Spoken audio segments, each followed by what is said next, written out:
5 seconds to go.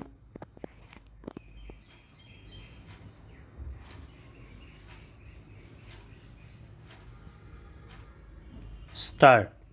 The real limiting factor in industrialization is the lack of capital equipment. The difficulties are of getting the capital equipment and special experience from those countries which happen to possess it and who have a surplus of it. How far it can be obtained, it is for you to calculate and the producing countries to decide. If it is not obtained quickly, the process of industrialization may be somewhat delayed, but it will go on. If it is considered right on the larger interest of the world that a country like India and other countries in the East should be industrialized, should increase and modernize agricultural production. It is in the interest of those countries that can help in this process to help the Asian countries with capital equipment and their special experience.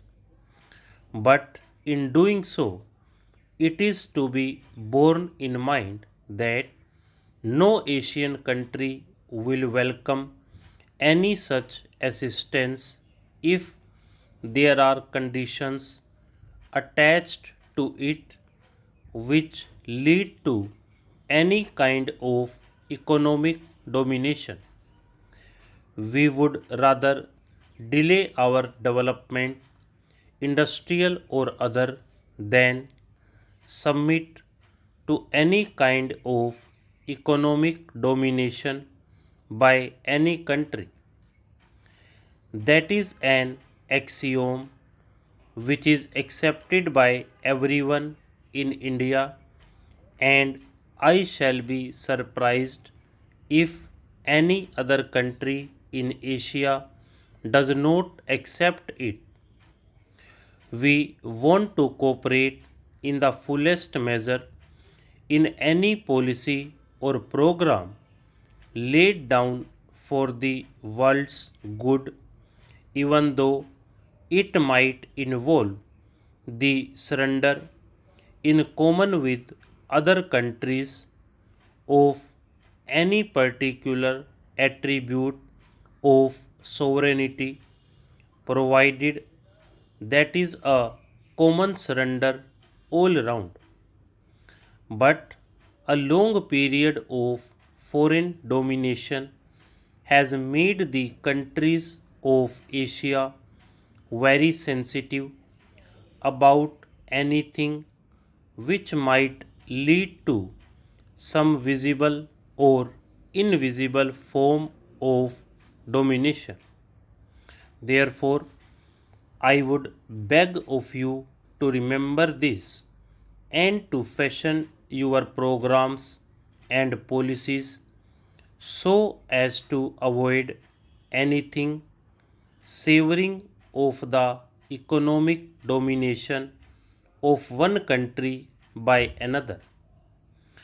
Political domination, it is admitted, leads to economic domination, but an invisible or semi invisible economic domination creeps in unless you are careful. If that creeps in, it will lead immediately to ill will and not to that atmosphere of cooperation which is so essential in this matter. In a long term view, I suppose the most important thing is to develop our power resources.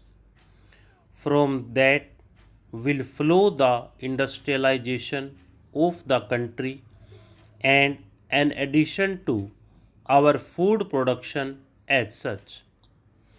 Measures for land reform will not create the necessary impact unless implementation is sincerely and speedily undertaken and the inputs necessary for increasing production are supplied on time at reasonable rates and in adequate measure, particularly to the small and marginal farmers.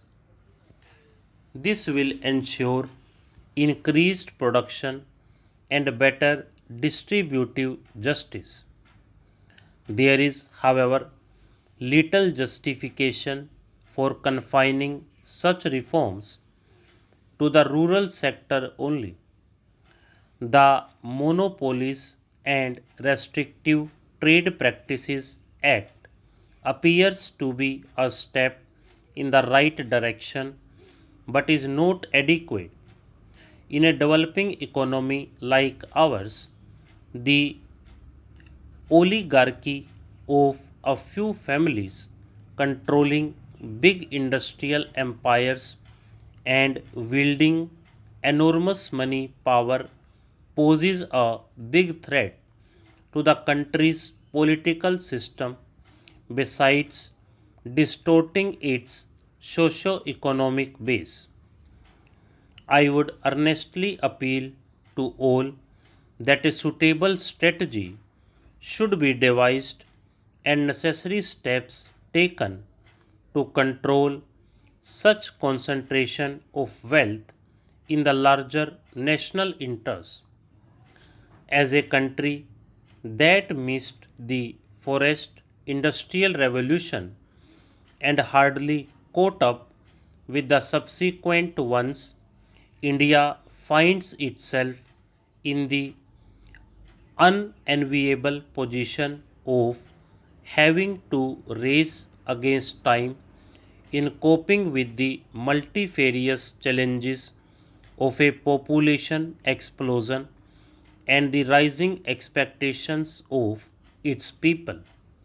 The war against poverty cannot be fought and won through a mere redistribution of the existing resources that are inadequate for feeding and providing jobs for the great mass of our people. We must create more national wealth through a balanced development of agricultural and industrial sectors for marching forward to new frontiers of true equality and prosperity for all sections of our people. Our plans for socio-economic development have created hopes among our youth and they look forward to a better life. Our youth, the nation's most valuable treasure, must not feel impatient or apprehensive of the future. We need to effectively involve this vast reservoir of hard-working and intelligent manpower with the task of nation building, particularly in the rural areas. The draft sixth 5-year plan sets out a new strategy for the creation of massive job opportunities through accelerated development of agriculture and cottage and small scale industries. I appeal to all my fellow citizens, irrespective of their position or station in life, to participate actively in this challenging task and so assist the government in reaching the fruits of development to the people at large. A year ago today, the country was in a relaxed mood, having achieved in an orderly and peaceful manner.